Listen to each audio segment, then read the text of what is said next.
유럽이 발칵 뒤집혔습니다. 관광 산업계를 중심으로 전례 없는 위기가 찾아왔다는 충격적인 소식 때문인데요. 문제는 전체 관광객 수가 아닙니다. 오히려 중국인 관광객은 늘었지만 유독 한국인 관광객들의 발길이 뚝 끊기면서 유럽의 관광 품격이 급격히 무너지고 있다고 합니다. 매출은 오히려 늘었어요. 하지만 시설은 망가지고 문화는 사라지고 이대로 가다간 유럽의 관광 문화 자체가 무너질 것 같아요. 20년 경력의 한 숙박업 종사자의 절박한 고백입니다. 도대체 무슨 일이 있었던 걸까요? 왜 갑자기 한국인들은 유럽을 떠나게 된 걸까요? 그리고 왜 그들의 부재가 이토록 큰 파장을 일으키고 있는 걸까요?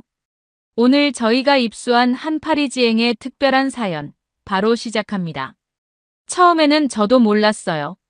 한국인들이 이렇게 특별한 존재일 줄은. 하지만 그들을 잃고 나서야 깨달았습니다. 얼마나 큰 보물을 놓치고 있었는지를 말이죠. 안녕하세요. 저는 파리 몽마르트르 언덕 근처에서 작은 게스트하우스를 운영하는 마리 두봉이에요. 20년 전 어머니로부터 이 게스트하우스를 물려받아 지금까지 운영하고 있죠. 파리의 중심가와는 조금 떨어져 있지만 예술가들의 거리로 유명한 이곳에는 늘 전 세계의 관광객들이 찾아와요. 처음 게스트하우스를 운영했을 때만 해도 손님들 대부분은 유럽 각지에서 온 배낭여행객들이었어요. 그들은 파리의 예술과 문화를 사랑하는 마음으로 이곳을 찾았고 저는 그들에게 파리의 숨은 명소들을 소개해주는 것이 즐거웠죠. 특히 아침 식사 시간에 손님들과 나누는 대화는 하루의 가장 좋은 시간이었어요. 하지만 10년 전부터 상황이 조금씩 달라지기 시작했어요. 아시아에서 오는 관광객들이 급격히 늘어난 거예요. 처음에는 그저 새로운 변화라고 생각했어요. 다른 문화를 접하는 것은 늘 흥미로운 일이니까요. 일본 관광객들이 처음 찾아왔을 때는 그들의 공손함과 깔끔함에 감탄했었죠. 시간이 지날수록 더 많은 동양인 관광객들이 찾아왔어요. 중국의 경제가 성장하면서 중국인 관광객이 특히 많아졌죠. 단체로 오는 경우가 대부분이었는데 그들의 문화는 제가 익숙했던 것과는 많이 달랐어요. 시끄럽게 이야기하고 공용 주방을 어지럽히고 새벽에도 큰 소리로 대화를 나누는 모습들이 자주 보였죠. 일본 관광객들은 또 다른 면에서 저를 지치게 했어요. 너무 과하게 격식을 차리고 작은 일에도 필요 이상으로 사과하는 모습이 불편하게 느껴졌어요. 때로는 그들의 지나친 공손함이 오히려 벽을 만드는 것 같았죠. 진정한 교감이나 대화가 어려웠어요. 20년간 게스트하우스를 운영하면서 각국 관광객들의 특징을 많이 봐왔어요. 수익 면에서는 중국 관광객들이 좋았죠. 하지만 시설 보수 비용도 많이 들었고 다른 손님들의 컴플레인도 자주 있었어요. 일본 관광객들은 조용하고 깔끔했지만 연락이나 의사소통이 쉽지 않았죠. 매번 본사를 통해서만 예약이 들어왔고 특별한 요청 사항도 많았어요. 이런 경험들이 쌓이면서 저는 점점 동양인 관광객들에 대한 선입견을 가지게 됐어요. 아침마다 예약 현황을 확인할 때면 동양인 이름을 보면 한숨부터 나왔죠. 심지어 예약을 받을 때 은근히 유럽 관광객을 더 선호하게 된 것도 사실이에요. 하지만 우리 게스트하우스는 중국인과 일본인 관광객들 사이에서 꽤 인기가 있었어요. 파리의 여느 게스트하우스와 달리 아침 식사를 제공하고 몽마르트르 언덕과 가깝다는 점 때문이었죠. 특히 일본의 유명한 가이드북에 저희 숙소가 소개된 이후로는 일본인 관광객의 예약이 끊이지 않았어요. 중국인들은 주로 입소문을 통해 찾아왔고요. 그런데 특이하게도 한국인 관광객은 거의 없었어요. 가끔 한두 명 오는 경우가 있었지만 대부분은 호텔을 선호하는 것 같았죠. 그래서 어느 날 예약 확인을 하던 중 한국에서 온다는 예약자의 이름을 보고 조금 의아했어요. 솔직히 말하면 그때까지 저는 한국인, 중국인, 일본인을 크게 구분하지 않았어요. 그저 또 다른 동양인 관광객이겠거니 생각했죠. 하지만 그 손님의 방문은 제 생각을 완전히 바꿔놓게 될 줄은 몰랐어요. 한국인 관광객이 도착한 그날은 파리에 전형적인 봄비가 내리고 있었어요. 현관문을 열자마자 인상적인 첫인상이 눈에 들어왔죠. 단정한 차림새에 공손한 태도로 인사를 건네는 모습이 여느 관광객과는 달랐어요. 특히 프랑스어로 기본적인 인사를 건네는 모습이 무척 인상적이었죠. 체크인 과정도 순조로웠어요. 비록 유창한 프랑스어는 아니었지만 기본적인 의사소통이 가능할 정도의 프랑스어 실력이 있더군요. 나중에 알고 보니 파리 여행을 위해 몇 달 동안 프랑스어를 공부했다고 하더라고요. 여권과 필요한 서류도 깔끔하게 준비해왔고 제가 설명하는 게스트하우스의 규칙과 주의사항도 진지하게 경청했어요. 그날 저녁 공용 주방에서 처음으로 그 손님의 생활 모습을 지켜보게 됐어요. 음식을 준비하는 과정부터 남달랐죠. 식재료를 씻고 조리하고 설거지하는 모든 과정이 마치 무용수의 동작처럼 깔끔했어요. 특히 주방을 사용한 후에는 마치 사용하지 않은 것처럼 깨끗이 정리하는 모습에 저도 모르게 감탄이 나왔죠. 더 놀라웠던 건 다음날 아침이었어요. 아침 식사 시간에 다른 투숙객들과 자연스럽게 어울리는 모습을 보였거든요. 프랑스식 아침 식사에 대해 진지한 관심을 보이면서 크로아상과 커피의 조합이 완벽하다며 즐거워하더군요. 식사를 마친 후에는 테이블을 깔끔하게 정리하고 다른 손님들에게 양해를 구하며 자리에서 일어났어요. 그 주에는 마침 여러 나라에서 온 손님들이 묵고 있었어요.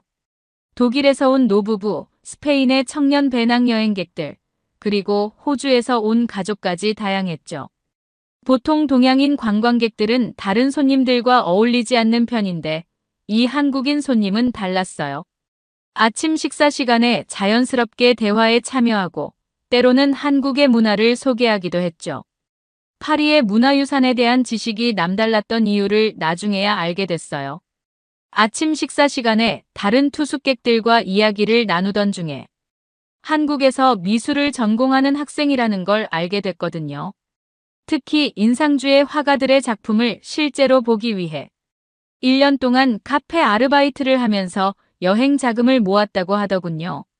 그래서인지 루브르 박물관의 작품들에 대해 이야기할 때는 마치 전문 가이드처럼 설명을 하는 모습이 인상적이었어요.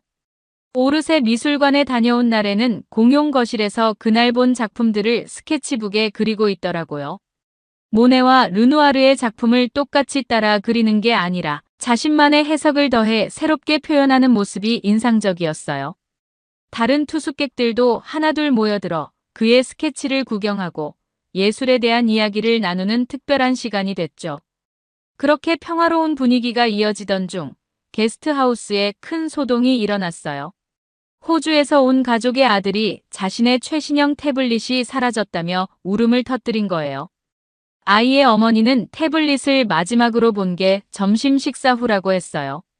아이가 공용 주방에서 간식을 먹은 뒤 잠시 자리를 비웠는데 돌아와 보니 태블릿이 사라졌다는 거였죠. 상황이 이렇게 되자 중국인 단체 관광객들의 반응이 특히 격했어요. 자신들을 의심하냐며 목소리를 높이고 과장된 몸짓으로 항의를 하기 시작했죠. 심지어 한 중국인 관광객은 자신도 귀중품을 잃어버렸다며 갑자기 소리를 지르기 시작했어요. 그런 와중에도 한국인 미술학도는 놀라운 침착함을 보여줬어요. 그는 차분하게 모든 사람의 이야기를 들어주면서 서로를 의심하기보다는 함께 해결책을 찾아보자고 제안했죠. 오히려 중국인 관광객들에게 따뜻한 차를 건네며 진정시키려 노력하는 모습이 인상적이었어요. 다음 날 아침, 거실 탁자 위에 잃어버렸던 태블릿이 가지런히 놓여 있는 걸 발견했어요. 그것도 충전기와 함께요. 하지만 주방 쓰레기통에서 호주 소년의 태블릿 케이스와 중국 유심칩이 발견됐죠. 게다가 중국인 관광객들의 짐 속에서 다른 투숙객들이 잃어버렸다고 했던 물건들도 나왔어요. 이런 상황에서도 한국인 학생의 대처는 놀라웠어요. 그는 중국인 관광객들과 다른 투숙객들 사이에서 중재 역할을 자처했죠. 결국 중국인 관광객들은 서둘러 게스트하우스를 떠났고 다른 투숙객들의 물건들도 대부분 돌아왔어요. 저녁이 되자 투숙객들은 자연스럽게 공용 주방에 모였어요. 각자 가지고 있던 음식을 조금씩 꺼내 즉석 파티가 벌어졌죠. 한국인 학생이 끓여준 라면 맛에 모두가 감탄했고 그 덕분에 아침에 불편했던 일은 자연스럽게 잊혀져 갔어요. 그날 저녁 예상치 못한 전화를 받았어요. 제 여동생이 교통사고를 당했다는 연락이었죠. 다행히 큰 사고는 아니었지만 병원에 가봐야 할 상황이었어요. 하필 그날 저녁에는 새 팀의 새로운 투숙객이 체크인할 예정이었는데 이런 긴급 상황이 생기다니 정말 난감했죠. 걱정되는 마음으로 공용 주방에서 한숨을 쉬고 있을 때였어요. 상황을 눈치챈 한국인 학생이 다가와서 조용히 말을 걸었죠. 제가 도와드릴 수 있을 것 같아요. 체크인 하시는 분들 안내해드리고 주의사항도 설명해드릴 수 있어요. 처음에는 고민했어요. 투숙객에게 이런 부탁을 해도 될까 싶었거든요. 하지만 그의 진지한 눈빛을 보면서 마음이 놓였어요. 짧게 체크인 절차와 주의사항을 설명해주고 급하게 병원으로 향했죠. 3시간 정도 지나서 돌아왔을 때 저는 깜짝 놀랐어요. 새로 오신 세 팀의 투숙객들이 모두 편안하게 자리를 잡고 계셨거든요. 심지어 공용 주방에서는 그들과 다른 투숙객들이 와인을 나누며 이야기꽃을 피우고 있었어요. 한국인 학생은 제가 부탁한 것보다 더 많은 일을 해주었더군요.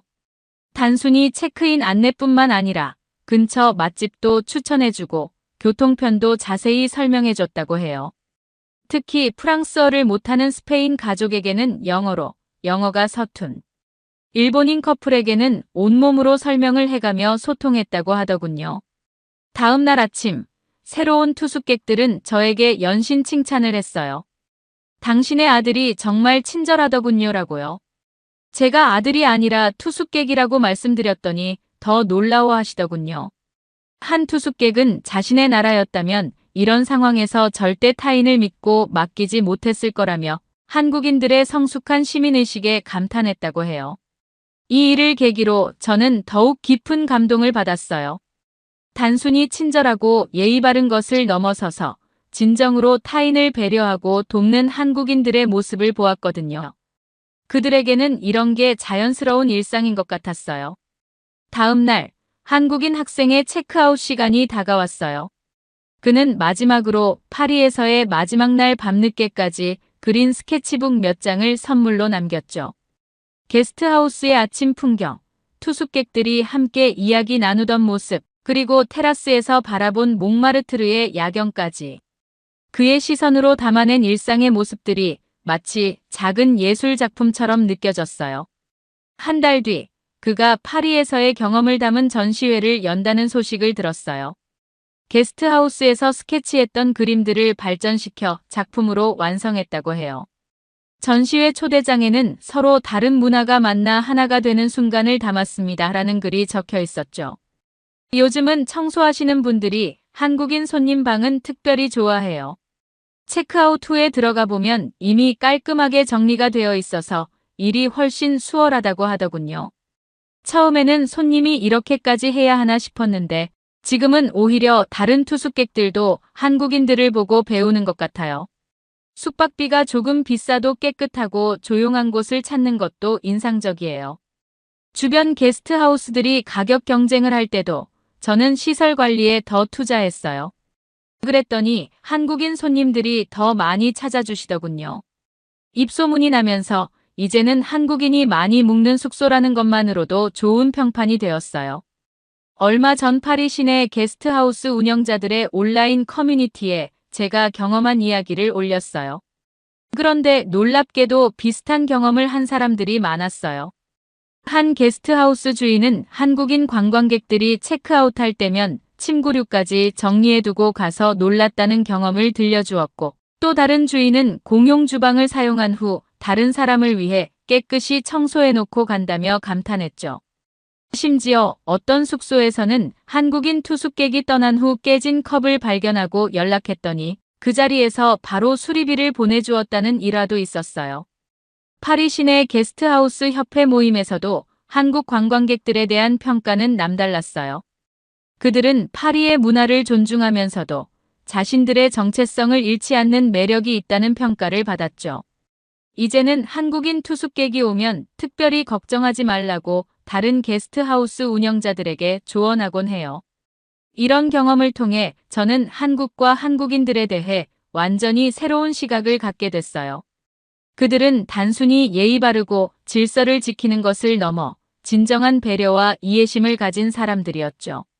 앞으로도 더 많은 한국인 투숙객들을 만나며 그들의 문화와 정신을 배워가고 싶어요. 이제는 매일 아침 예약 현황을 확인할 때마다 한국인 투숙객들의 이름을 보면 설레는 마음이 들어요. 처음에는 또 다른 동양인 관광객이라고 생각했던 제 자신이 부끄러워질 만큼 이제는 한국인들만의 특별한 매력을 잘 알게 됐거든요. 얼마 전에는 제 동생이 언니, 이제 게스트하우스 운영하는 게 힘들지 않아? 라고 물어보더군요. 전 웃으면서 대답했어요. 응, 한국인 손님들 덕분에 오히려 더 즐거워졌어. 20년 동안 게스트하우스를 운영하면서 느낀 피로가 한국인들의 배려 덕분에 치유되는 것 같다고요. 특히 인상 깊었던 건 한국인들의 디테일이에요. 체크아웃할 때 침대 시트를 가지런히 개어두는 것부터 공용 주방의 조미료를 사용한 후 몇 방울이라도 흘렸다면 깨끗이 닦아두는 것까지. 그들의 생활 속에는 타인을 위한 작은 배려가 자연스럽게 녹아있더군요. 제가 경험한 다른 나라 손님들은 대부분 자신의 편의를 우선시했어요. 물론 그게 잘못된 건 아니에요. 하지만 한국인들은 달랐죠. 그들은 마치 이곳이 자신의 집인 것처럼, 아니 어쩌면 자신의 집보다 더 조심스럽게 공간을 사용했어요. 그 미술학도가 떠난 뒤 저는 한국이라는 나라에 대해 더 알아보기 시작했어요. 인터넷으로 한국의 문화와 역사를 찾아보고 한국 드라마도 몇 편 봤죠. 그러면서 이해하게 됐어요. 그들의 배려심과 예의는 단순한 규율이나 교육의 결과가 아니라 오랜 세월 동안 이어져 온 문화적 유산이라는 걸요. 최근에는 제가 먼저 다른 게스트하우스 운영자들에게 조언해요. 한국인 손님이 예약했다고. 정말 운이 좋네요. 그들은 우리 게스트하우스를 더 아름답게 만들어주는 특별한 손님이에요. 실제로 한국인들이 많이 머무는 게스트하우스는 시설이 더 오래 유지되고 분위기도 더 화목하다는 게 파리의 공통된 이야기가 됐어요. 지난주에는 흥미로운 일이 있었어요. 일본인 관광객이 체크인하면서 한국인들이 자주 묵는다고 들어서 선택했다고 하더군요. 중국인 관광객들도 리뷰를 보고 한국인들이 추천하는 곳이라 믿을만하다며 찾아왔고요. 한국인들의 높은 안목과 기준이 오히려 저희 게스트하우스의 새로운 브랜드가 된 거예요. 가끔은 생각해요. 우리 파리지앵들이 오히려 그들에게 배워야 할 게 많다고요.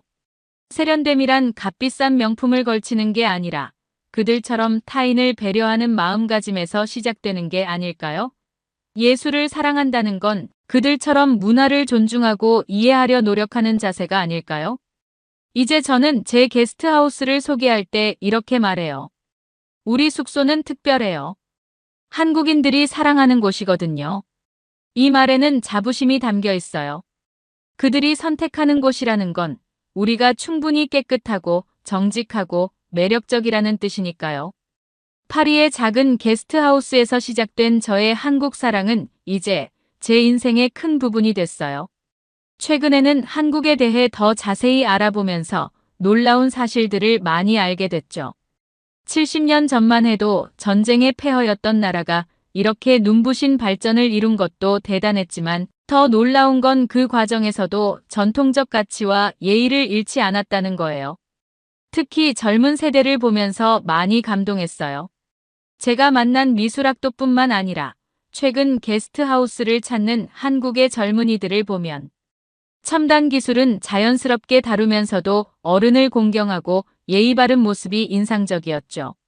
삼성이나 LG 같은 최신 전자기기를 다루면서도 식사할 때는 어른이 먼저 수저를 들 때까지 기다리는 모습을 보면 전통과 현대가 조화롭게 어우러진 문화라는 생각이 들어요. 공동체 의식도 남달랐어요. 어떤 한국인 투숙객은 체크아웃할 때 다음 손님을 위해 작은 손편지와 함께 와이파이 접속 방법을 한국어, 영어, 중국어로 정리해서 붙여놓고 가더군요. 자신이 불편했던 점을 다음 사람은 겪지 않게 하려는 마음이 참 따뜻했어요. 그리고 다음 달에는 제가 처음으로 게스트하우스를 동생에게 맡기고 한국 여행을 떠나기로 했어요.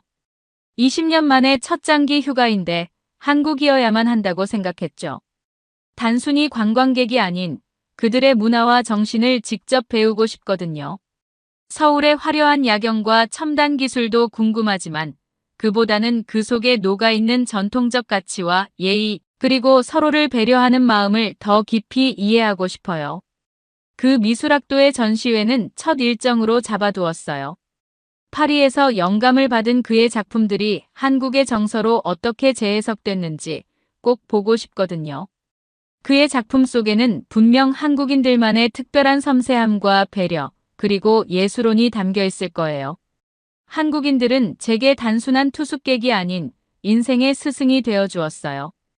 젊은이들에게서 옛세대의 예의와 배려를, 어르신들에게서는 지혜와 관용을 배웠죠. 이제는 제가 직접 한국으로 찾아가 그들의 문화를 배우고 싶어요.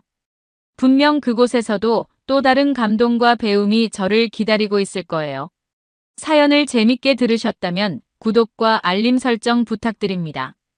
여러분의 구독과 알림 설정은 영상 제작에 큰 힘이 됩니다. 지금까지 외국인의 시선에서 한국의 감동에 빠진 이야기를 전해드리는 감동 다이브였습니다. 좋은 하루 보내세요. 감사합니다. 전 세계가 주목하고 있습니다. 더 이상 한류라는 단어로는 설명할 수 없는 폭발적인 현상이 일어나고 있기 때문입니다. 런던에서 열린 세계 관광 박람회에서 한국이 만든 충격적인 기록들이 이를 증명하고 있죠. 180개국이 참가한 이 박람회에서 한국과는 단 3일 만에 4,100명의 방문객과 751건의 상담 기록을 세웠고, 유럽의 관광객 수는 전년 대비 25%나 증가했습니다. 더욱 놀라운 것은 이제 한국을 찾는 관광객들의 변화입니다. 과거 노년층 중심이었던 관광객들이 이제는 젊은 세대, 가족 단위로 급격히 변화하고 있습니다. K-팝, K-드라마를 넘어 이제는 한국의 모든 것이 세계인의 마음을 사로잡고 있습니다. 무궁화 꽃이 피었습니다와 같은 전통놀이부터 한글 캘리그라피까지 한국 문화의 모든 것이 세계인들의 호기심을 자극하고 있죠. 특히 주목할 만한 것은 젊은 세대들 사이에서 일어나는 변화입니다. 단순한 관광을 넘어 한국에서 공부하고 살아보고 싶다는 열망이 커지고 있습니다.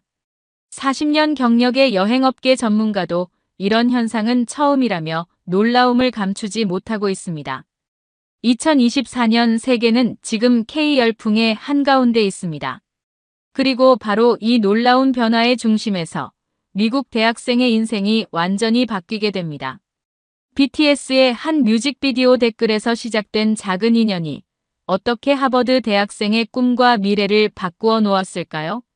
지금부터 그 특별한 이야기를 들려드리겠습니다. 안녕하세요. 저는 하버드 대학교 2학년에 재학 중인 매디슨 테일러예요. 친구들은 저를 매디라고 부르죠. 제가 이렇게 용기 내서 제 이야기를 하는 건 지금 어딘가에서 방황하고 있을 누군가에게 작은 희망이 되고 싶어서예요. 3년 전 보스턴 교회의 평범한 고등학교로 돌아가 볼게요. 그때의 저는 글쎄요, 문제아라는 말이 더 어울렸을 것 같네요. F로 가득한 성적표, 무단 결석, 선생님들과의 끊임없는 다툼 등 선생님들은 저를 재능은 있지만 방황하는 학생이라고 했어요. 사실 전 그냥 제가 뭘 하고 싶은지 몰랐어요. 특히 아빠와의 관계는 최악이었어요. 하버드를 졸업하시고 보스턴의 큰 로펌에서 변호사로 일하시는 아빠는 늘 제게 큰 기대를 가지고 계셨거든요. 매디, 넌 할 수 있어. 네 안에 그런 가능성이 있다는 걸 난 알아. 그땐 그 말이 가장 큰 압박으로 다가왔어요. 매일 밤 아빠와 싸웠고 결국엔 대화마저 단절됐죠. 매일 학교가 끝나면 곧장 제 방으로 들어가 문을 잠갔어요. 헤드폰을 끼고 음악 볼륨을 최대로 높여서 세상과 단절된 채로 지냈죠. 엄마는 매일 밤 제 방 문을 두드리셨어요. 매디, 저녁 먹자. 하지만 전 그저 배고프지 않아요. 라는 말만 반복했어요. 지금 생각하면 정말 미안한 일이에요. 변화는 정말 우연히 찾아왔어요. 그날도 평소처럼 넷플릭스를 뒤적이다가 한국 드라마를 발견했어요. 스카이캐슬이라는 드라마였는데 처음엔 그냥 심심해서 틀었던 거였어요. 영어 자막이 있어서 가볍게 보기 시작했는데 그게 제 인생을 완전히 바꿔놓을 줄은 정말 몰랐어요. 드라마 속 학생들은 저와 비슷한 또래였는데 압박감과 고민을 안고 살아가는 모습이 너무나 리얼했어요. 하지만 그들은 포기하지 않았어요. 자신만의 방식으로 꿈을 찾아가는 모습에 저도 모르게 눈물이 났어요. 특히 주인공의 방벽에 붙어있던 시간표가 눈에 띄었어요. 그날 밤 저도 처음으로 제 방벽에 시간표를 붙여봤어요. 드라마를 보면서 가장 충격적이었던 건 도서관이나 스터디 카페에서 공부하는 학생들의 모습이었어요. 저와 같은 나이인데 너무나도 진지하게 자신의 꿈을 위해 노력하는 모습이 부러웠어요. 사실 전 그때까지 단 한 번도 제 꿈이 뭔지 진지하게 생각해 본 적이 없었거든요. 매일 부모님의 기대가 부담스러워서 도망치기만 했죠. 드라마를 다 본 후에는 자연스럽게 K-팝도 알게 됐어요. BTS의 드림이라는 노래가 특히 저를 많이 위로해줬어요. 넌 누군가의 꿈이야 라는 가사가 계속 머릿속에 맴돌았어요. 그동안 부모님의 큰 기대가 부담스러워서 도망치기만 했는데 어쩌면 그건 제가 가진 특별한 기회일 수도 있겠다는 생각이 들었어요.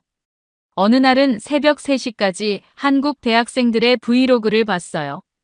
서울대, 연세대 학생들의 하루 일과 공부하는 모습, 꿈을 위해 노력하는 모습 모든 게 신선한 충격이었어요. 그날 밤 처음으로 일기를 썼어요. 나도 저렇게 살고 싶다. 나도 할 수 있을까? 조금씩 변화하기 시작했어요. 한국 학생들처럼 옷이 기상에 도전했고 도서관도 가보기 시작했어요. 처음으로 공부 인증샷도 찍어보고 시간 관리 어플도 깔아봤죠. 브이로그에서 본 것처럼 스터디 플래너도 써보고 주말엔 카페에서 공부도 해봤어요. 처음엔 어색했지만 하루하루 작은 성취감이 쌓여갔어요. 한 달쯤 지났을까요? 처음으로 수학 시험에서 어를 받았어요. 선생님도 놀라셨지만 저보다 더 놀란 건 제 자신이었어요. 나도 할 수 있구나. 그날 처음으로 아빠 서재를 노크했어요. 아빠, 내 시험지 좀 볼래요? 아빠는 말없이 저를 안아주셨어요. 그리고 처음으로 제 공부 방법에 대해 이야기를 나눴죠. 엄마는 제 방에서 흘러나오는 소리가 K-팝으로 바뀐 걸 가장 먼저 눈치채셨대요. 그리고 주말마다 도서관에 가겠다고 하는 절 보며 처음엔 의아해하셨죠. 하지만 제가 진심으로 변하고 있다는 걸 아셨을 때 조용히 제 곁을 지켜주셨어요. 매일 아침 일찍 일어나는 절 위해 따뜻한 차를 준비해 주셨죠. 지금 생각해보면 그때가 제 인생의 첫 번째 전환점이었던 것 같아요. 한 편의 드라마가, 한 곡의 노래가 제 인생을 이렇게 바꿔놓을 줄은 정말 몰랐네요. 어쩌면 그건 운명 같은 거였는지도 모르겠어요. 한국으로의 여행은 제 생일 선물이었어요. 성적이 올랐다며 부모님이 선물해주신 특별한 선물이었는데 사실 제가 한국 여행을 가고 싶었던 가장 큰 이유는 이슬이를 만나고 싶어서였어요. 6개월 전 BTS Yet to Come 뮤직비디오 댓글에서 시작된 우리의 인연은 매일 밤의 채팅으로 이어졌고 어느새 서로의 고민을 나누는 친한 친구가 되어 있었어요. 인천공항에 도착했을 때 이슬이와 이슬이 어머님이 마중 나와 계셨어요. 6개월 동안 화상으로만 보던 친구를 실제로 만나니 둘 다 눈물이 났어요. 이슬이 어머님은 제가 좋아하는 바닐라 라떼까지 준비해 오셨더라고요. SNS로만 보던 친구를 직접 만나는 게 어색할 수도 있었을 텐데 이슬이와는 마치 오래전부터 알고 지낸 친구처럼 자연스러웠어요. 첫날은 이슬이가 특별히 준비한 한국 전통데이였어요. 삼청동의 한복 가게에서 연보라색 저고리와 하늘색 치마를 입고 경복궁으로 향했는데 발걸음을 뗄 때마다 치마가 우아하게 흩날렸어요. 이슬이는 저를 위해 궁궐의 구석구석을 설명해 주었고 수문장 교대식도 가장 좋은 자리에서 볼 수 있게 해줬어요. 향원정에서는 미리 준비해온 전통차를 마시며 조선시대 궁녀가 된 것처럼 이야기를 나눴어요. 그날 저녁 이슬이네 집에서의 식사는 제 인생에서 가장 특별한 식사 경험이었어요. 현관문을 열자마자 달달한 간장 향과 구수한 된장찌개 냄새가 코끝을 자극했어요. 이슬이 어머님은 아침부터 저희 가족을 위해 음식을 준비하셨다고 해요. 거실에 마련된 큰 식탁은 그야말로 장관이었어요. 밥과 국을 중심으로 12가지의 반찬이 놓여 있었는데 이게 한국의 기본 상차림이라고 해요. 빨강, 초록, 갈색, 하얀색 등 색색의 반찬들이 식탁을 가득 채우고 있었죠. 이슬이는 이런 식탁을 한상차림이라고 설명해줬어요. 첫 번째로 도전한 음식은 불고기였어요. 달콤하고 부드러운 소고기는 미국에서 먹던 스테이크와는 완전히 다른 맛이었어요. 이슬이 어머님이 간장, 배, 마늘로 하루 동안 재워두셨다고 하는데 입에 넣자마자 살살 녹았어요. 특히 버섯과 함께 볶간의 감칠맛이 더해진 게 인상적이었어요. 잡채도 정말 맛있었어요. 당면이라는 투명한 면을 각종 채소와 함께 볶은 음식인데 참기름 향이 너무 좋았어요. 이슬이는 잡채가 한국의 파티 음식이라고 했는데 왜 특별한 날에 먹는지 알 것 같았어요. 달달하고 고소한 맛이 자꾸만 젓가락이 가게 만들었거든요. 반찬들도 하나하나가 새로웠어요. 시금치나물은 단순해 보였지만 깔끔하고 건강한 맛이었고 콩나물 무침은 아삭한 식감이 특히 좋았어요. 감자조림은 달달하면서도 짭짤해서 밥이랑 먹기 딱 좋았죠. 건강에 좋다는 고사리나물도 처음 먹어봤는데 특유의 식감이 신기했어요. 가장 인상적이었던 건 김치였어요. 이슬이네는 3대째 내려오는 비법으로 김치를 담그신다고 해요. 배추김치는 시원하고 깔끔한 맛이었고 깍두기는 아삭하고 매콤했어요. 특히 새콤달콤한 열무김치는 저희 엄마가 너무 좋아하셔서 결국 레시피를 배우기로 하셨답니다. 갈비찜도 특별했어요. 부드러운 갈비에 달콤한 양념이 배어 있어서 뼈를 붙잡고 먹어야 했지만 그만큼 재미있는 경험이었어요. 당근과 감자가 같이 졸여져서 든든한 메인 요리였죠. 무엇보다 놀라웠던 건 이 많은 반찬들을 무제한으로 리필해 주신다는 거예요. 시금치나물을 맛있게 먹었더니 더 담아주시고 불고기가 떨어질 것 같으면 새로 구워주시고 한국의 식사에는 이런 푸근한 정이 있다는 게 참 감동적이었어요. 식사 내내 이슬이 어머님은 메디야, 이것도 먹어봐, 저것도 한번 맛봐 하시면서 정성껏 음식을 설명해 주셨어요. 처음엔 젓가락질이 서툴러서 실수도 많이 했지만 이슬이가 포크를 준비해뒀다며 슬쩍 건네줬죠. 우리 가족을 위한 작은 배려에서도 한국의 따뜻한 정을 느낄 수 있었어요. 후식으로 수정과라는 전통 음료도 마셔봤는데 계피 향이 은은하게 퍼지는 게 특별했어요. 이슬이 어머님이 직접 만드신 거라고 하는데 달달하면서도 깔끔한 맛이 기억에 남아요. 이튿날부터는 서울 곳곳을 탐험했어요. 남산타워에서는 케이블카를 타고 올라가며 서울의 전경을 구경했고 롯데월드타워 서울스카이에서는 118층 전망대의 아찔한 유리바닥에도 도전했어요. 해질 무렵 한강공원에서는 처음으로 치맥을 경험했는데 한강변에 앉아서 먹는 치킨은 그 어떤 미슐랭 레스토랑의 음식보다 맛있었어요. 주말에는 이슬이가 특별한 서프라이즈를 준비했어요. BTS의 새 앨범 발매 기념 팬미팅이 있다는 거였어요. 전 세계에서 온 아미들과 함께 춤추고 노래하면서 서로 다른 문화를 가진 사람들이 음악으로 하나가 되는 걸 느꼈어요. 밤에는 DDP에서 열린 K-팝 버스킹을 보며 다른 팬들과 함께 춤추고 노래했죠. 한국에서의 2주는 꿈처럼 지나갔어요. 마지막 날, 우리 가족과 이슬이네 가족은 북촌 한옥마을의 전통 찻집에서 만났어요. 이슬이 어머님이 손수 준비해주신 도시락을 먹으면서 우리는 다음 만남을 약속했어요. 내년에 이슬이가 보스턴으로 오면 이번엔 제가 특별한 추억을 만들어주기로 했거든요. 지금도 매일 밤 이슬이와 영상통화를 하며 서로의 하루를 공유해요. 한국에서 맛보았던 음식이 그리울 때면 한인마트에서 라면과 김치를 사와서 이슬이와 통화하며 먹곤 해요. 가끔은 이슬이가 보내준 레시피대로 김밥을 만들어 가족들과 함께 먹는데 그럴 때마다 한국에서의 추억이 새록새록 떠올라요. 한국에서 돌아온 후 제 일상은 완전히 달라졌어요. 매일 아침 5시에 알람이 울리면 가장 먼저 하는 일은 이슬이가 알려준 대로 그날의 공부 계획을 세우는 거예요. 한국에서 본 스터디 플래너를 따라 만든 제 플래너에는 시간대별 계획과 체크리스트가 빼곡해요. 처음에는 이렇게 세세하게 계획을 세우는 게 낯설었지만 이제는 습관이 되었어요. 아침 공부는 한국의 새벽 공부 문화에서 배운 거예요. 이슬이가 알려준 대로 아침에는 가장 어려운 과목인 수학을 공부했어요. 고요한 새벽에 집중해서 공부하니 머릿속이 맑아지는 느낌이었죠. 특히 한국에서 사온 타이머를 25분 단위로 맞추고 하는 포모도로 공부법이 큰 도움이 되었어요.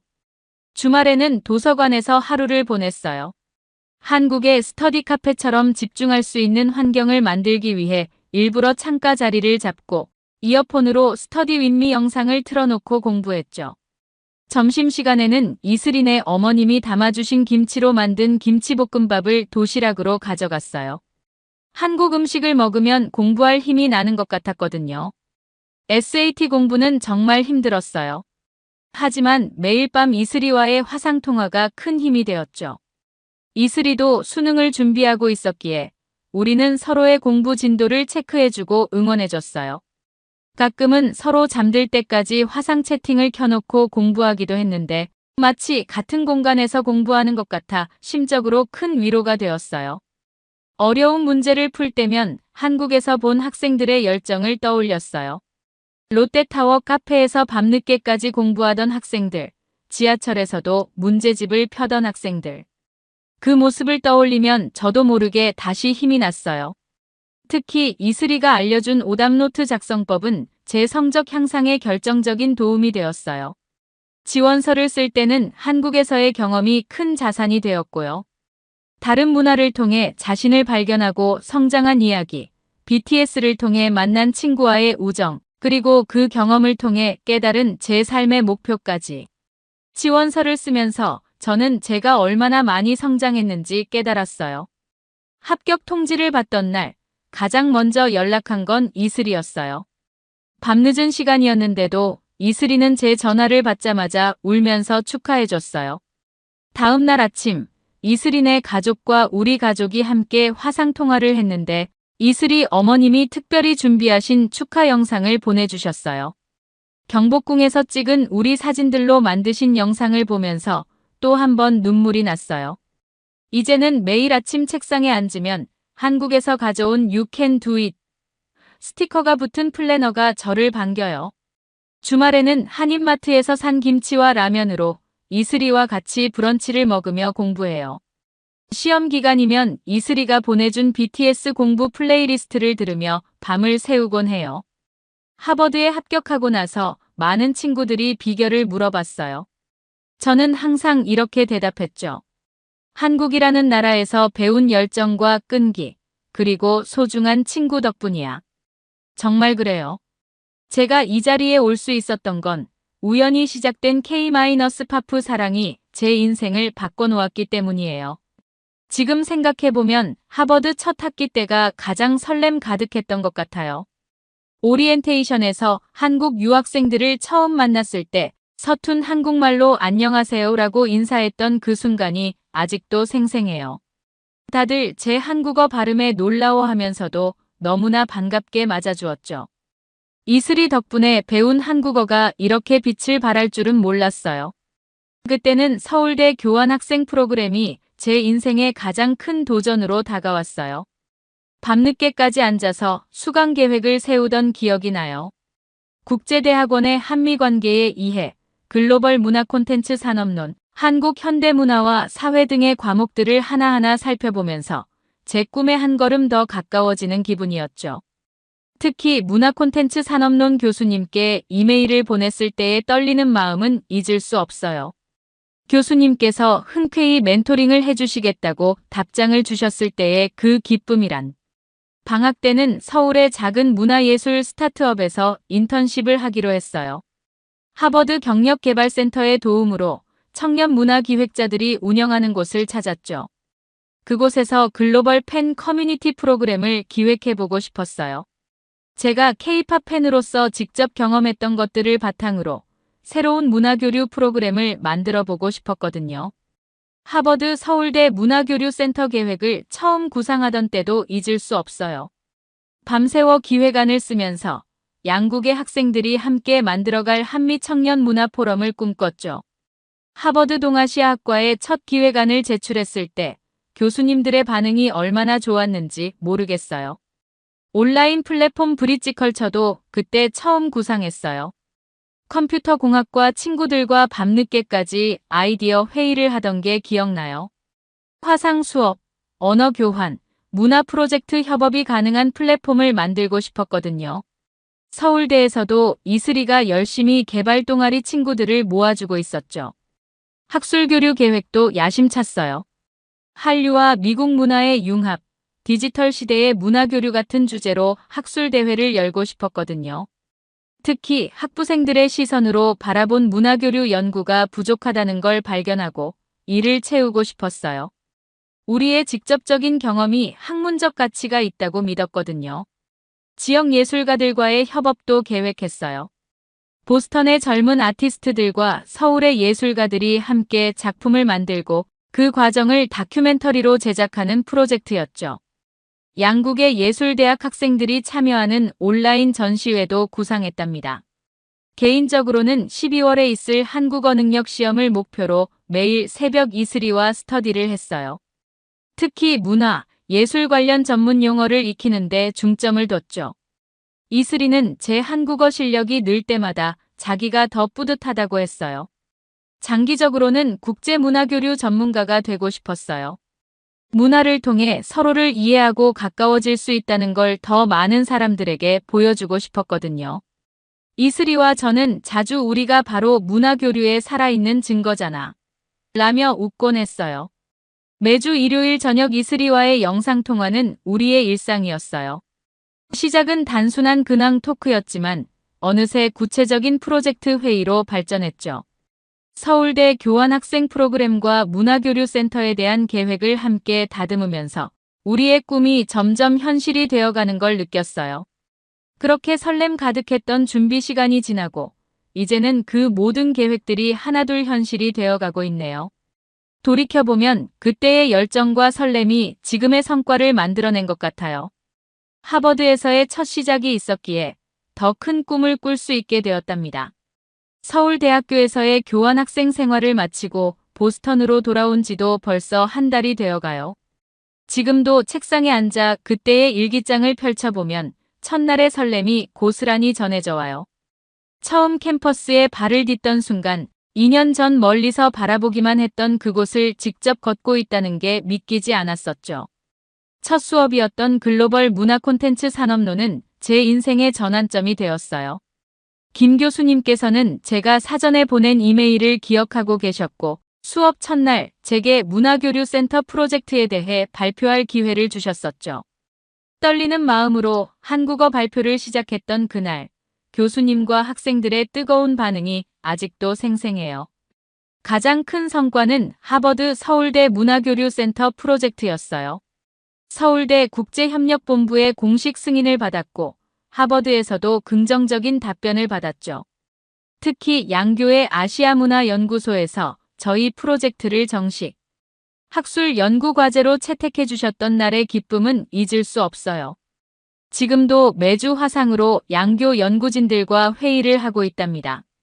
BRIDGCULTUR이 온라인 플랫폼은 제가 가장 자부심을 느끼는 프로젝트예요. 서울대에서의 마지막 날 플랫폼 가입자가 2,000명을 넘어섰다는 소식을 들었죠. 지금은 양교 방송국이 공동으로 제작하는 캠퍼스 문화 교류 프로그램이 정기 콘텐츠로 자리 잡았어요. 한국에서의 체류 기간 동안 종로문화원, 성북문화원과 함께했던 청년 문화기록 프로젝트도 의미 있는 경험이었어요. 서울의 문화유산과 현대 청년 문화가 공존하는 모습을 기록하고 영어로 번역하는 작업이었는데 지금은 하버드 학생들이 보스턴의 이야기로 화답하며 그 기록이 계속 이어지고 있어요. 양국 청년 창작자 지원 프로그램을 통해 탄생한 작품들은 지금도 계속해서 새로운 이야기를 만들어가고 있어요. 한국의 독립영화 감독, 웹툰 작가, 음악가들과 미국의 젊은 아티스트들의 협업으로 시작된 프로젝트들이 하나둘씩 결실을 맺고 있답니다. 서울대 아시아문화연구소에서 진행했던 디지털 시대의 문화교류 연구는 곧 학술 논문집으로 출간될 예정이에요. 매주 금요일마다 했던 연구진들과의 미팅이 그립네요. 지금도 온라인으로 연구를 이어가고 있지만 그때의 열정적인 토론 분위기가 특별했어요. 이제는 새로운 시작을 준비하고 있어요. 하버드 케네디 스쿨 문화정책 석사과정과 서울대 국제대학원의 이중학위 프로그램이 기다리고 있죠. 양국의 최고 교육기관에서 배울 수 있다는 게 설레면서도 한편으로는 막중한 책임감도 느껴져요. 다음 달에는 제가 기획했던 아시아, 태평양 청년문화포럼이 열려요. 한국에서 준비하던 것들이 이제 현실이 되어가는 걸 보니 감회가 새롭네요. 벌써 10개국의 대학에서 참가 신청이 들어왔고 서울대와 하버드를 시작으로 아시아, 태평양 전역으로 이 움직임이 퍼져나갈 거예요. 지금 제 책상 위에는 서울대에서의 마지막 날 찍은 사진이 놓여 있어요. 그 사진을 볼 때마다 다시 한번 꿈을 확인하게 돼요. 2년 전 BTS 뮤직비디오 댓글에서 시작된 인연이 이렇게 큰 꿈이 되어 돌아올 줄은 정말 몰랐어요. 한국이라는 나라는 제게 단순한 교환학생 경험 이상의 것을 주었어요. 꿈의 방향을, 그리고 그 꿈을 이루어갈 용기를 주었죠. 이제는 이 경험들을 바탕으로 더 큰 꿈을 꾸고 있어요. 언젠가 서울과 보스턴을 잇는 문화의 다리를 놓는 그날까지 한국에서 배운 열정과 끈기로 한 걸음 한 걸음 나아갈 거예요. 오늘의 사연은 여기까지입니다. 사연이 좋으셨다면 구독과 좋아요 잊지 마세요. 좋은 사연으로 또 뵙겠습니다. 그날의 그 장면을 절대 잊을 수 없어요. 영국 가디언지의 한 스포츠 기자가 떨리는 목소리로 전한 증언. 누구도 예상하지 못했던 순간이 찾아왔습니다. 세계 랭킹 14위 한국이 강호 터키를 상대로 만들어낸 믿을 수 없는 장면이었습니다. 세계 최정 상급 블로커들의 3중 벽을 뚫고 들어간 마지막 스파이크. 그리고 그 공을 날린 선수의 이름은 김연경이었습니다. 하지만 이것은 시작에 불과했습니다. 코로나 시대를 뛰어넘은 한국 팬들의 놀라운 응원 문화, 감동적인 승리의 순간들, 그리고 그 이면에 숨겨진 더 큰 이야기까지. 세계 어디에서도 찾아볼 수 없는 독특한 투혼과 열정. 도대체 무엇이 이토록 특별한 순간을 만들어낸 걸까요? 과연 한국 배구는 어떻게 불가능을 가능으로 바꿔놓았을까요? 그리고 이 모든 이야기의 중심에 있는 한국 스포츠의 진정한 힘은 무엇이었을까요? 가디언지 스포츠 기자가 직접 목격한 충격적인 현장, 그리고 그녀의 마음을 완전히 사로잡은 감동적인 이야기. 지금 바로 시작합니다. 안녕하세요. 영국 가디언지의 스포츠 기자 루시 패닉입니다. 15년간의 스포츠 취재 생활은 제게 수많은 드라마틱한 순간들을 선물했습니다.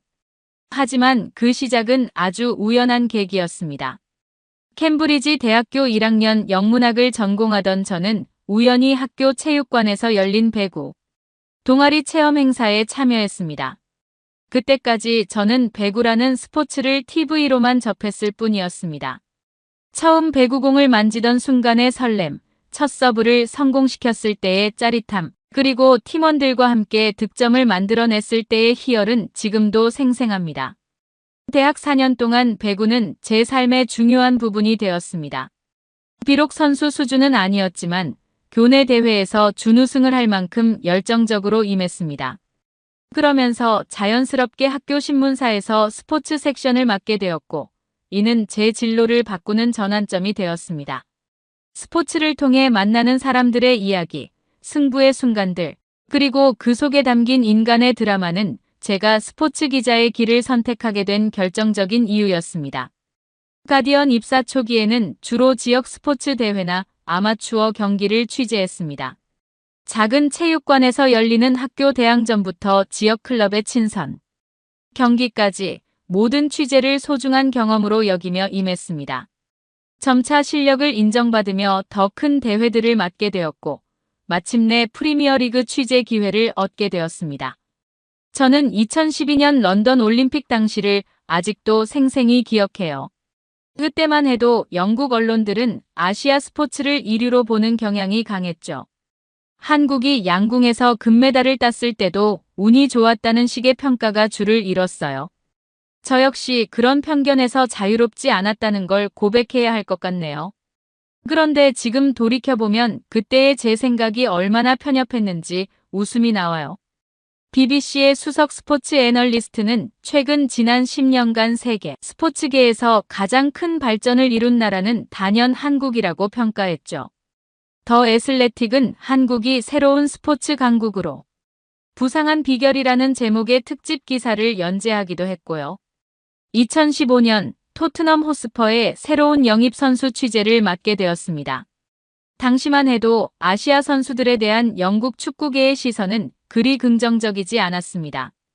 기술은 좋을지 몰라도 강도 높은 프리미어리그에서는 버티기 힘들 것이라는 편견이 지배적이었습니다.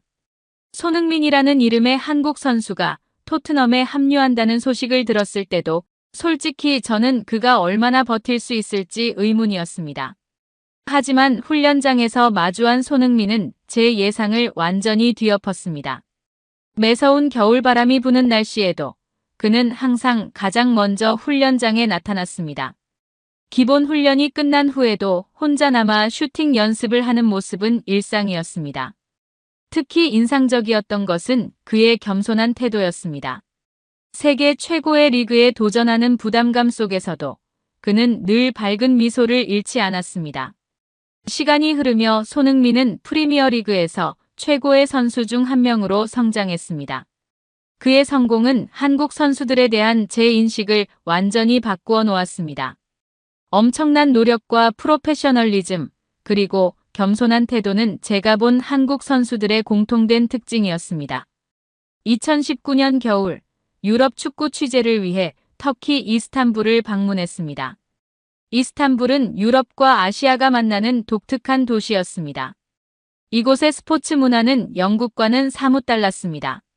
특히 배구는 축구 다음으로 인기 있는 스포츠였고 여자 배구 리그의 수준은 세계 최고로 꼽혔습니다. 취재 일정 사이 생긴 휴식 시간, 호텔 근처에서 열리는 배구 경기 소식을 듣고 발걸음을 옮겼습니다. 부르사 바크스뱅크 체육관은 예상보다 훨씬 컸습니다. 3,000석 규모의 경기장은 거의 만석이었고 현지 팬들의 열기는 축구 경기 못지않았습니다. 페네르바체와 엑자시바시의 경기는 시작부터 치열했습니다. 양팀 모두 세계적인 선수들을 보유하고 있었지만 제 시선은 자연스럽게 페네르바체의 주공격수 김연경에게 고정되었습니다. 그의 플레이는 압도적이었습니다. 203cm의 높이에서 내리꽂는 스파이크는 상대 수비진을 무력화시켰고 블로킹을 피해가는 예리한 공격은 마치 예술작품 같았습니다. 하지만 더욱 인상적이었던 것은 그의 리더십이었습니다. 실점 후 팀원들을 독려하는 모습, 작전 타임에서 보여주는 카리스마, 그리고 끝까지 포기하지 않는 투지는 제가 본 어떤 선수와도 달랐습니다. 그 경기 이후 저는 한국 배구, 특히 김연경에 대해 더 알아보기 시작했습니다. 한국은 배구 강국도 아니었고 여자 배구는 더욱이 세계적인 주목을 받지 못하고 있었습니다. 그런 환경에서 세계 최고의 선수가 나왔다는 사실이 더욱 놀라웠습니다. 그렇게 시작된 한국 배구와의 인연은 제가 전혀 예상하지 못했던 놀라운 이야기로 이어졌습니다. 특히 2021년 도쿄올림픽에서 목격하게 된 일들은 제 기자 생활 15년 중 가장 감동적인 순간으로 기억됩니다. 그 이야기는 지금도 제 마음속에 선명하게 남아 있습니다. 취재석에 앉아있던 저는 한국팀이 경기장에 들어서는 순간을 지금도 생생히 기억해요. 객관적인 전력에서 열세였던 한국팀을 바라보며 솔직히 마음 한켠에는 걱정이 있었죠. 세계 랭킹 14위의 팀이 어떻게 이 강호들과 맞설 수 있을까 하는 생각이 들었으니까요. 하지만 그들의 눈빛은 달랐어요. 특히 김연경의 눈빛에서는 강한 결의가 느껴졌죠. 제가 터키 리그에서 봤던 그 눈빛 그대로였어요. 브라질과의 첫 경기. 저는 그라운드에서 일어나는 일들을 믿을 수 없었죠. 세계 랭킹 2위 브라질을 상대로 한국팀은 전혀 밀리지 않았어요. 옆자리에 앉아있던 BBC 동료는 계속해서 고개를 저었어요. 브라질의 높은 블로킹을 뚫고 들어가는 김연경의 스파이크를 보며 그는 저에게 속삭였죠. 이건 마치 축구에서 손흥민을 보는 것 같아 라고요. 저는 그제서야 깨달았어요. 제가 지금 특별한 순간을 목격하고 있다는 것을요. 케냐, 도미니카 공화국과의 경기를 지켜보며 저는 점점 더 이 팀에 매료되어 갔어요. 그들은 단순히 배구를 하는 것이 아니었죠. 마치 하나의 작품을 만들어내는 것 같았어요. 한 명의 스타에 의존하는 것이 아닌 완벽한 팀워크로 만들어내는 승리는 감동 그 자체였죠. 그리고 마침내 터키와의 8강전, 제 심장은 그 어느 때보다 크게 뛰고 있었어요. 터키팀의 많은 선수들과 코치진을 알고 있는 저로서는 이 경기가 가진 의미를 누구보다 잘 알고 있었거든요. 1세트부터 경기는 치열했어요. 터키의 쌍둥이 자매 블로커들이 만들어내는 벽은 마치 넘을 수 없는 장벽처럼 보였죠. 하지만 김연경은 달랐어요. 그녀의 스파이크는 마치 마법과도 같았죠. 190cm가 넘는 블로커들 사이로 정확하게 공을 꽂아 넣는 모습은 제가 지금까지 본 어떤 배구 경기에서도 볼 수 없었던 장면이었어요. 프랑스 동료 기자는 자신의 노트북에 This is not volleyball, this is art라고 적었죠. 5세트 13대 13 상황에서의 그 순간 저는 펜을 놓고 그저 경기를 지켜볼 수밖에 없었어요. 살짝 흔들린 토스를 받은 김연경이 3명의 블로커를 상대로 날린 크로스 스파이크. 그 공이 코트에 꽂히는 순간 취재석의 모든 기자들이 자리에서 일어났죠. 스포츠 기자로서 중립을 지켜야 한다는 것을 알면서도 저도 모르게 환호성을 지르고 있었어요. 그 순간은 순식간에 전 세계로 퍼져나갔어요. 24시간 만에 유튜브 조회수 500만을 돌파했고 BBC 스포츠 생중계 시청률은 그해 최고치를 기록했죠. ESPN은 긴급 특집 방송을 편성했고 전 세계 실시간 트위터 트렌드 1위에는 해시태그 김연경이 올랐어요. 특히 인상적이었던 건 해외 배구 선수들의 반응이었어요. 이탈리아의 파올라 에고누는 자신의 SNS에 이것이 배구의 예술이다라는 글과 함께 김연경의 스파이크 장면을 공유했고 세르비아의 티아나 보스코빅은 내 인생에서 본 최고의 배구 경기라고 극찬했죠. CNN이 불가능을 가능으로 만든 순간이라는 제목으로 특집 기사를 내보낼 때 저는 이미 역사적인 순간을 목격했다는 걸 직감했어요. 승리 후 인터내셔널 프레스룸은 그 어느 때보다 뜨거웠어요. CNN의 베테랑 기자는 눈시울을 붉히며 말했죠. 이것이 올림픽이지. 이것이 진정한 스포츠의 감동이야. 저는 그의 말에 고개를 끄덕일 수밖에 없었어요. 4강전을 앞두고 많은 외신 기자들이 한국팀의 훈련을 취재하기 위해 모여들었어요. 부상에도 불구하고 묵묵히 훈련에 임하는 선수들의 모습, 특히 발목 테이핑이 푸른색으로 물들어 있는데도 연습을 계속하는 김연경의 모습은 모든 이들의 마음을 울렸죠. 비록 4강전에서 브라질에 석패했지만 그들이 보여준 투혼은 전 세계 기자들의 마음을 사로잡았어요. 경기 후 기자회견장에서 만난 동료들은 모두 같은 말을 했죠. 우리는 역사적인 순간을 목격했다고요. 그러나 더욱 놀라운 것은 경기장 밖에서 일어난 일이었어요. 코로나19로 인해 현장에서 응원할 수 없었던 한국 팬들은 전혀 새로운 방식으로 선수들과 교감하고 있었죠. 그들이 만들어낸 온라인 응원 문화는 저에게 또 다른 충격을 안겨주었어요. 처음에는 이해할 수 없었어요. 경기장은 텅 비어 있는데 선수들은 마치 누군가가 바로 앞에서 응원하고 있다는 듯이 힘을 내고 있었죠. 그때 옆자리의 한국 기자가 제게 스마트폰 화면을 보여줬어요. 화면 속에는 실시간으로 응원을 보내는 수만 명의 한국 팬들이 있었죠. 저는 그 순간 온몸에 전율이 흘렀어요. 15년간의 기자 생활 동안 정말 다양한 팬들의 응원을 봐왔어요. 프리미어리그의 열정적인 응원, 챔피언스리그의 웅장한 함성, 월드컵의 뜨거운 함성까지. 하지만 이런 광경은 처음이었죠. 물리적으로는 텅 빈 경기장이지만 그 어느 때보다 뜨거운 응원 열기가 느껴졌어요. 특히 인상 깊었던 것은 한국 팬들의 응원 방식이었어요. 그들은 단순히 자국 선수들을 응원하는 것에 그치지 않았죠. 터키와의 8강전 후 한국 팬들이 터키어로 올린 위로의 메시지를 보며 저는 깊은 감동을 받았어요. 승리했음에도 상대를 배려하는 그들의 모습은 제가 알던 스포츠 문화와는 달랐죠. 한 터키 선수가 경기 도중 넘어졌을 때의 일이에요. 순식간에 SNS에는 그 선수를 걱정하는 한국 팬들의 메시지가 넘쳐났죠. 저는 그 메시지들을 번역해가며 읽었어요. 진심 어린 걱정과 위로의 말들은 제 마음을 따뜻하게 만들었죠. 브라질과의 4강전에서도 잊을 수 없는 장면이 있었어요. 논란이 될 만한 판정이 나왔을 때였죠. 저는 순간 한국 팬들의 항의가 폭주할 것이라 예상했어요. 하지만 그들은 오히려 심판의 판정을 존중하자는 메시지를 공유하기 시작했죠. 저는 그들의 성숙한 시민의식에 깊은 감명을 받았어요. 경기가 끝난 후 선수들과 팬들이 나누는 소통 방식도 특별했어요. 선수들은 경기 직후 팬들에게 영상 메시지를 보냈고 팬들은 실시간으로 응답했죠. 그들 사이에는 보이지 않는 끈끈한 유대감이 있었어요.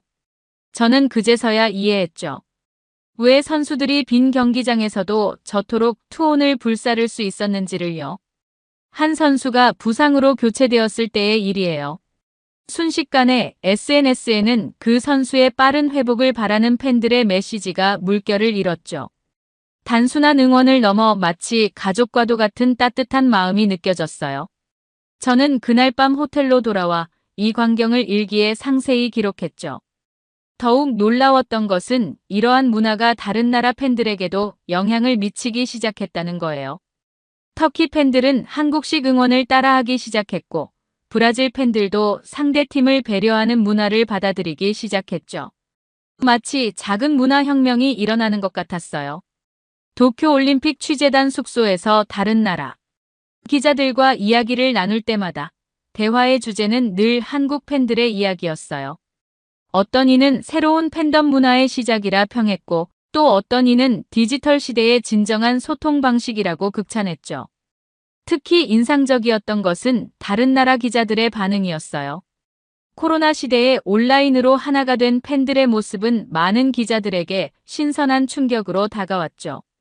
경기가 끝난 후 선수들이 카메라 앞에서 팬들에게 인사하는 모습, 실시간 댓글로 서로를 격려하는 모습, 이런 광경들은 분명 새로운 시대의 시작을 알리는 신호였어요. 제 동료들은 자국 구단들도 이런 소통 방식을 도입했으면 좋겠다며 부러워했죠. 실제로 몇몇 유럽 구단들은 한국의 온라인 팬 문화를 연구하기 시작했다고 해요. 취재를 마치고 영국으로 돌아가는 비행기 안에서 저는 문득 깨달았어요. 제가 목격한 것은 단순한 스포츠 경기가 아니었죠. 그것은 진정한 의미의 화합과 존중, 그리고 사랑이었어요. 한국 팬들은 스포츠의 진정한 가치가 무엇인지를 전 세계에 보여준 거였죠. 이런 특별한 경험은 자연스럽게 선수들의 가치를 높이는 결과로 이어졌어요.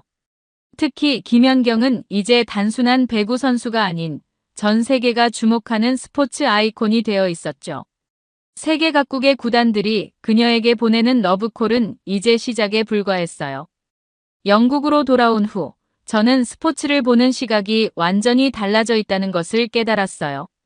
특히 프리미어리그를 취재할 때마다 한국 선수들이 더욱 눈에 들어왔죠. 이전에는 단순히 아시아 선수라는 프레임으로만 바라봤던 제 자신이 부끄러웠어요. 손흥민 선수는 이미 월드클래스 선수였지만 저는 황희찬 선수와 이강인 선수의 활약에도 특별한 관심을 가지게 됐어요. 그들에게서도 김연경 선수에게서 보았던 것과 같은 특별한 무언가가 느껴졌죠. 훈련이 끝난 후에도 늘 마지막까지 남아있는 모습, 인터뷰할 때마다 동료를 먼저 생각하는 겸손한 태도, 그리고 힘든 순간에도 포기하지 않는 투지까지. 제가 쓴 한국 선수들에 대한 기사는 가디언지에서 높은 조회수를 기록했어요. 동료 기자들은 제가 어떻게 그들의 이야기를 이토록 깊이 있게 다룰 수 있는지 물었죠. 저는 도쿄올림픽에서의 경험을 이야기했어요. 그들의 눈빛이 달라지는 걸 느낄 수 있었죠. 한국 선수들의 개인적인 노력과 투지, 그리고 그들이 보여주는 스포츠맨십은 영국 스포츠계에 신선한 충격을 주었어요. 특히 승리 후에도 상대를 배려하고 팀을 먼저 생각하는 모습은 많은 이들에게 깊은 인상을 남겼죠. 저는 이제 선수들의 플레이뿐만 아니라 그들이 보여주는 인간적인 면모에도 주목하게 됐어요. 경기가 끝난 후 상대 선수를 위로하는 모습, 팀 동료들과 나누는 따뜻한 교감, 팬들을 향한 진심 어린 감사 표현까지. 이런 모습들이 스포츠의 진정한 가치를 보여준다고 생각해요. 점차 저는 다른 스포츠 분야에서도 한국 선수들을 찾아보기 시작했어요. 양궁, 쇼트트랙, 체조 등 다양한 종목에서 활약하는 한국 선수들의 이야기를 취재했죠. 그들 모두에게서 공통점을 발견할 수 있었어요. 바로 장인 정신과도 같은 집중력과 끈기였죠. 특히 인상 깊었던 것은 런던의 한 체육관에서 만난 어린 한국 체조 선수였어요. 그는 영국에서 훈련하고 있었는데 새벽부터 밤늦게까지 이어지는 고된 훈련 일정을 매일같이 소화해내고 있었죠. 코치는 그의 훈련 태도가 다른 선수들에게 긍정적인 영향을 미치고 있다고 말했어요. 영국 스포츠계에도 변화가 감지되기 시작했어요. 여러 구단들이 한국 선수 영입에 적극적으로 나서기 시작했죠. 단순히 실력뿐만 아니라 그들의 프로페셔널한 태도와 성실성이 팀 전체에 긍정적인 영향을 미친다는 것을 알게 된 거예요. 영국 스포츠 아카데미들도 한국의 선수 육성 시스템에 주목하기 시작했어요. 한 유명 축구 아카데미의 디렉터는 저에게 한국의 스포츠 시스템에 대해 물었죠. 체계적인 육성 시스템과 더불어 선수들의 정신력을 기르는 방식에 깊은 관심을 보였어요. 제가 작성한 한국 스포츠 문화에 대한 시리즈 기사는 영국 스포츠계에 작은 반향을 일으켰어요. 특히 팀워크와 개인의 희생을 중요시하는 문화, 승리보다 과정을 중시하는 태도는 많은 이들의 공감을 얻었죠. 일부 구단에서는 한국식 훈련 방식을 도입하려는 시도도 있었어요. 동료들과 이야기를 나눌 때면 저는 종종 도쿄올림픽에서의 경험을 이야기했어요. 한국 여자 배구팀이 보여준 투혼, 팬들의 성숙한 응원 문화, 그리고 김연경 선수의 리더십에 대해 말이죠. 그때마다 저는 제가 얼마나 큰 행운을 누렸는지 다시 한번 깨달았어요. 예전에는 스포츠를 단순히 승패의 관점에서만 바라봤어요. 하지만 이제는 달라졌죠. 경기장에서 펼쳐지는 드라마, 선수들의 노력과 헌신, 그리고 그들을 둘러싼 문화적 가치까지 보게 됐어요. 이러한 변화는 전적으로 한국 스포츠를 통해 배운 것이었죠. 가디언지의 스포츠면 편집장은 제가 변화했다고 말했어요. 기사에 담긴 시선이 더 깊어졌다고요. 저는 그것이 한국 스포츠를 통해 배운 통찰력 덕분이라고 생각해요. 이제 저는 매 취재마다 그들에게서 배운 시선으로 스포츠를 바라보게 됐죠. 특히 여성 스포츠를 취재할 때면 더욱 그래요. 김연경 선수를 통해 배운 교훈은 제가 여성 스포츠를 바라보는 시각 자체를 변화시켰어요. 한계를 뛰어넘는 투지, 리더십, 그리고 스포츠맨십까지. 이러한 가치들은 이제 제 취재의 중요한 기준이 됐죠. 이러한 변화는 제 기사를 읽는 독자들에게도 전해졌어요. 많은 독자들이 한국 스포츠에 대한 관심을 보이기 시작했고, 더 많은 이야기를 들려달라는 요청이 이어졌죠. 그들도 제가 경험한 것과 같은 감동을 느끼고 있다는 걸 알 수 있었어요. 이제 한국은 제게 단순한 취재 대상이 아니에요. 스포츠를 통해 배운 삶의 지혜와 가치를 준 특별한 나라가 됐죠. 그리고 이러한 깨달음은 제가 앞으로 전하게 될 더 많은 스포츠 이야기의 밑거름이 될 거예요. 스포츠 기자로서 각국의 여러 대회를 취재해왔지만 최근 열린 하얼빈 동계 아시안 게임은 제게 또 다른 깨달음을 주었어요. 직접 취재하진 못했지만 도쿄올림픽에서 한국 스포츠의 매력에 빠진 저로서는 이번 대회도 놓칠 수 없었죠. 특히 인상 깊었던 것은 한국의 쇼트트랙 경기였어요. 중국과의 경쟁 속에서도 선수들은 결코 흔들리지 않았죠. 최민정 선수가 한국 여자 선수 최초로 3관왕에 오른 순간 저는 도쿄에서 봤던 김연경 선수의 모습이 겹쳐 보였어요. 승리 후에도 상대 선수들을 격려하고 존중하는 모습은 제가 한국 선수들에게서 보았던 그 특별한 품격 그대로였죠. 피겨스케이팅에서 벌어진 극적인 역전승도 잊을 수 없었어요. 차준환과 김채연 선수가 일본의 강호들을 상대로 이뤄낸 승리는 마치 영화 같았죠. 프리스케이팅에서 완벽한 연기를 선보이며 역전에 성공했을 때 저는 도쿄올림픽 배구 8강전의 그 전율을 다시 한번 느꼈어요. 쇼트트랙에서는 최민정 선수가 여자 선수 최초로 3관왕에 오르는 새로운 역사를 썼어요. 그런데 더 감동적이었던 건 우승 후 그녀가 보여준 모습이었죠. 라이벌이었던 중국 선수들과 진심으로 포옹하고 서로를 축하하는 장면은 스포츠의 진정한 의미를 보여줬어요. 스피드 스케이팅에서도 깊은 인상을 받았어요. 김민선 선수가 500m 금메달을 따고도 자신의 성과보다 후배 이나현 선수의 역주를 더 기뻐하던 모습, 그리고 팀을 위해 자신을 희생하는 선수들의 모습까지. 전통적인 강세 종목을 넘어 스노보드, 바이애슬론까지 영역을 넓혀가는 모습도 놀라웠지만 그보다 더 놀라웠던 건 선수들의 태도였어요. 승리의 순간에도 패배의 순간에도 변함없이 보여주는 스포츠맨십은 제가 도쿄에서 보았던 그 정신과 다르지 않았죠. 경기를 지켜보며 가장 인상 깊었던 것은 선수들의 태도였어요. 승리 후에도 결코 교만하지 않고 패배 후에도 결코 좌절하지 않았죠. 특히 컬링 종목에서 보여준 팀워크와 매너는 전 세계 스포츠인들이 본받아야 할 모범이었어요. 영국의 동료 기자들도 이번 대회를 관심 있게 지켜봤어요.